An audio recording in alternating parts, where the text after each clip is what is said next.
Hello बच्चों, let's read this question. The question say that correct statement among A to D regarding silicon. इसके regarding यहाँ पर 4 statement given है, इन चारों में से करेक्ट को आइडेंटिफाई करना है। तो सबसे पहले समझेंगे बच्चों की कॉन्सेप्ट। की कॉन्सेप्ट क्या होगा बच्चों? यहाँ पर की कॉन्सेप्ट होगा सिलिकॉन। सिलिकॉन। अब सिलिकॉन्स क्या होते हैं? They are a group of organosilicon polymer. Organosilicon polymer. अब इसमें जो रिपीटिंग यूनिट होता है बच्चों, रिपीटिंग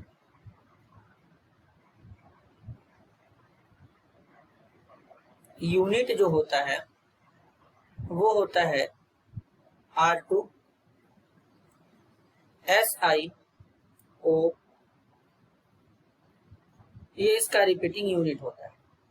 अब बेसिकली अगर हम यहाँ पे स्ट्रक्चर ड्रॉ करें तो इस तरीके से होता है ऑक्सीजन, सिलिकॉन, एक CH3 यहाँ पे, एक CH3 यहाँ पे होता है बच्चों, देन यहाँ पे ऑक्सीजन,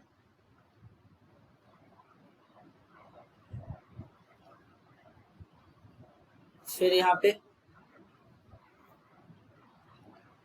N लगा देंगे, सिलिकॉन होगा बच्चों, CH3 ये होगा बच्चों। अब यहाँ पर ये जो हमारे होते हैं CH3 यानी मिथाइल ग्रुप, ये हाइड्रोकार्बन के बने होते हैं। और हाइड्रोकार्बन क्या होते हैं बच्चों? बेसिकली नॉन पोलर होते हैं। क्या होते हैं?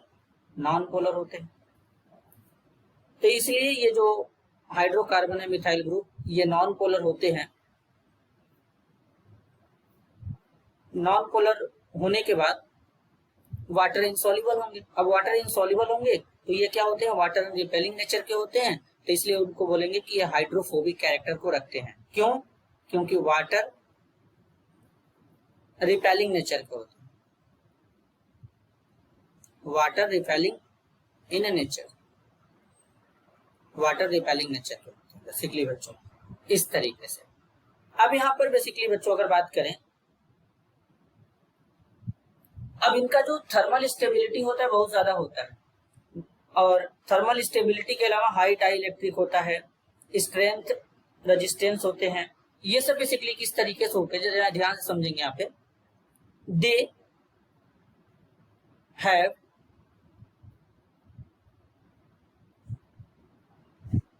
इन general high thermal stability, high thermal stability, thermal stability high होता है।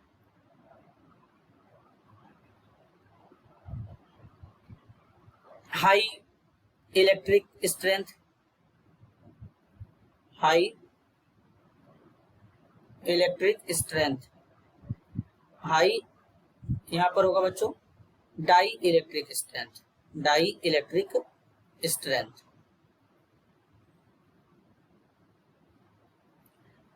And resistance to oxidation and chemical,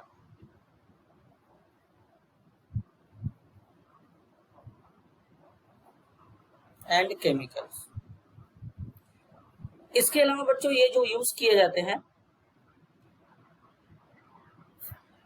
किस तरीके से इनका यूज करते हैं, कहां करते हैं, ये भी समझ लेते हैं। They are used as sealant, grease, electrical insulator, electrical insulator के तौर पे भी यूज किए जाते हैं बच्चों, इलेक्ट्रिकल इंसुलेटर। अब इलेक्ट्रिकल इंसुलेटर होते हैं मतलब इनमें इलेक्ट्रिसिटी पास नहीं होगा। And for waterproofing, waterproofing के तौर पर भी यूज किए जाते हैं। Of fabrics being biocompatible, biocompatible.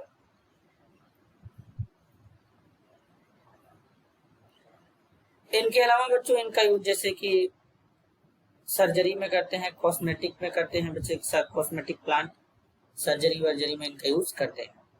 तो अब यहाँ पर एक एक स्टेटमेंट को यहाँ पर चेक करेंगे बच्चों। फर्स्ट में बोला गया they are polymer with hydrophobic character, hydrophobic character के होते हैं, करेक्ट है। बायोकम्पैक्टिबल होते हैं बच्चों, ये भी करेक्ट है। इसके बाद जनरली ये क्या होता है, थर्मोस्टेबिलिटी का क्या होता है, ज्यादा होता है। और डाई इलेक्ट्रिक स्ट्रेंथ क्या होता है, ये भी हाई होता है, जबकि यहाँ पे लो बताया गया है तो ये गलत हो जाएगा। Usually they are resistant to oxidation and used as greases, तो ये भी यहाँ पर करेक्ट है बच्चों। तो करेक्ट स्टेटमेंट यहाँ पर कौन कौन सा है, ए है बच्चों, बी है और डी है। तो इस क्वेश्चन के लिए करेक्ट आंसर क्या होगा बच्चों, option 4 A, B and D only. This is your answer. I hope you understood it well. All the best.